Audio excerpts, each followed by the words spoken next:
You mentioned grocery stores have low profit margins. It's true. They're razor thin. It's something like 3 cents out of every dollar spent at the grocery store is actual profit for the company. They're very, very low margins. As you mentioned, they rely on the fact that people need to eat food. This is part of why government-run grocery stores don't work, because no bureaucrat is competent or concerned enough to account for 3% in waste. But that 3% is what allows for the grocery store to be possible. And so you're right. The price dynamic has been distorted over the past several decades by food stamps, essentially. And some people really do need them. But the important thing to remember is that a price is not just an incentive, it's information. It tells you what you should stock your store with. It tells you what people are reliably going to buy. We don't know how much of what's currently purchased is only purchased because of EBT. So it's really difficult for these stores to do any kind of economic calculation without that. I want it to happen. Sorry. I mean, well, look. I understand. Easy for me to say, I'm not going to go hungry.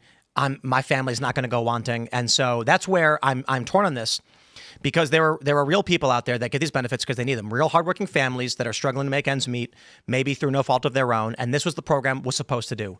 The problem is the program itself has become a cancer on our economic system. Yeah. And there are too many people who intentionally manipulate the system for free money out of the good, hardworking American's pocket.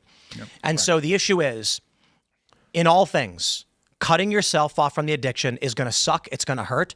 And there's nothing you can do to stop it. Yeah. But continuing the improper medication or the addicting drug is only going to make it worse. Yeah. Well, yeah, beyond that, like, well, for one, 42 million, that means 1 in 8 Americans is on SNAP benefits. That's ridiculous. Beyond that, like, this is the problem with welfare, broadly speaking, is that it's a feedback jammer, because it's like the signs that a society sends to itself, like these normal signs that a society uses to correct itself, get jammed with welfare, and you're not able to actually address these issues. So, I'm curious, Seamus, do you think that for a lot of people that rely on benefits, they could turn to their churches? It's a difficult question. I mean, I would hope so. It depends on the church and it depends on the area. I know that a number of food pantries have closed. I know that there was one at least that closed in 2020 near where I lived at the time. And the issue here with all of this is there are some number of people who really do need the assistance. I mean, I don't think anyone is denying that. There's some number of people who really do need food stamps. They're not going to be able to survive. They're not going to be able to pay for themselves. But in part, it's because the infrastructure has been built up. Like Tim asked the question, would churches be able to pay, feed them? Well, I don't know how prepared churches are relative to how prepared they need to be, because this subsidy of food stamps has existed for so long. And I'm going to say it. I've known people on both any sides. way that they could be ready. They can't be ready. Not for this number of people. No. But in terms of people who like really genuinely need it, again, I've known a number of people who were receiving welfare benefits through the course of my life. Some people were people who I was like, this person 100% needs it. They have a disability. They're seriously poor. There's no way they're going to be able to provide for themselves. I've also known people who was like, you didn't need it. Like, this guy didn't need it. So I think it's really important for our government to be more discerning about who gets it. Shutting the spigot off all at once, as everyone here's mentioned, can cause some serious problems. But something does have to happen. I feel bad for the single-parent households that don't abuse it. But obviously, this is a generational problem. Yes. They abuse it. They shouldn't exist. Yeah. And I'm not saying that single parents, in some extreme fashion should be taken from their kids or whatever. I'm saying our society should not have created a mechanism by which single parent households can be easily, I don't want to say attained, that's not the right word, but viable. Where it's viable. Where it's easier to break a marriage up. Exactly. It needed to be that it was an impossibility. No fault divorce has been a big problem. The welfare system, it has made it so that there are circumstances where instead of people getting married and having functioning families where they have their kids and they're watching their kids, they say, you know what?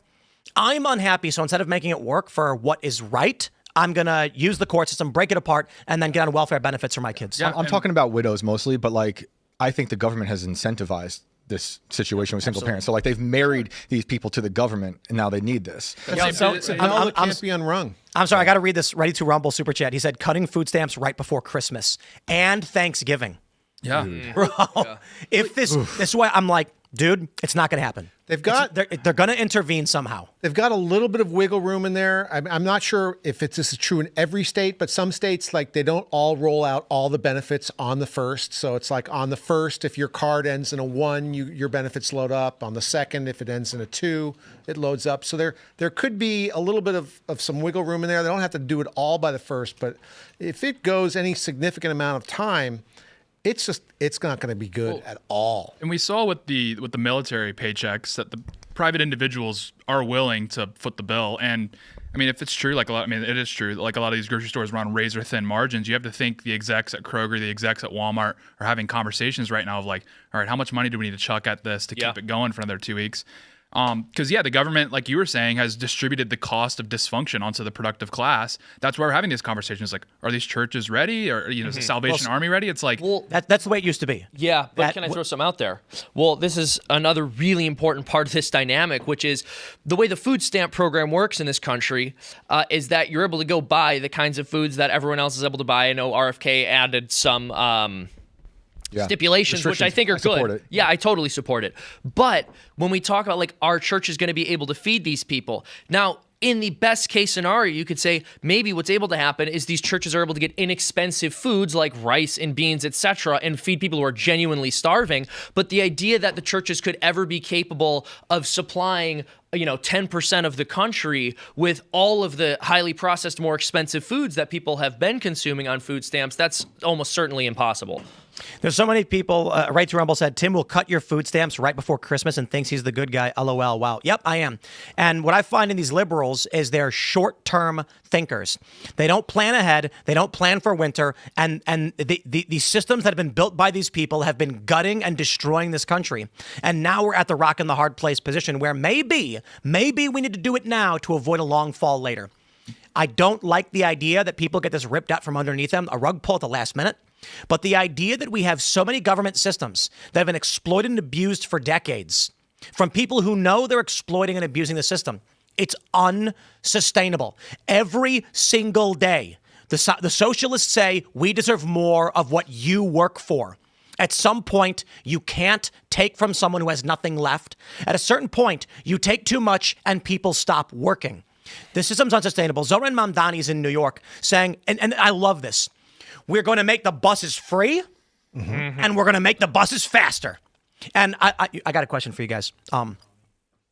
Why are the buses slow in New York? Does anybody know? Oh, yeah, because they're weapons of mass destruction, and there's too many cars and people. So hold on. He said the buses, we have the slowest buses in the country. Mm-hmm. So that kind of implies it's not an issue of traffic, right?